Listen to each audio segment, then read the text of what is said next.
natambua kwamba vijana wengi waliokamatwa na kushtakiwa kwa makosa ya uhaini hawakujua wanachokifanya.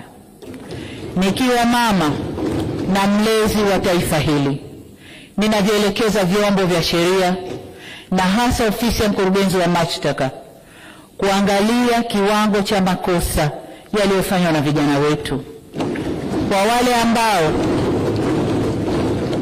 ambao wanaonekana walifuata mkumbo na hawakudhamiria kufanya uhalifu, wawafutie makosa yao.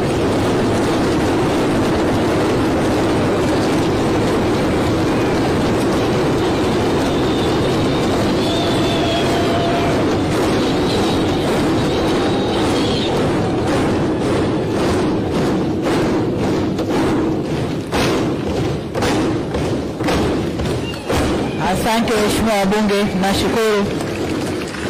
Waheshimiwa wabunge, ukiangalia klipu zile za maandamano, unaona kabisa kuna vijana ambao waliingia kwa kufuata mkumbo.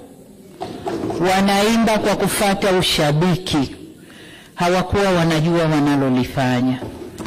Kwa hiyo kama mlezi, kama mama, ndio maana naelekeza vyombo vya ulinzi na usalama, hasa ofisi ya DPP, kuchuja viwango vya makosa, na kwa wale waliofuata mkumbo basi waseme nao kisha wawaachie waende kwa wazazi wao.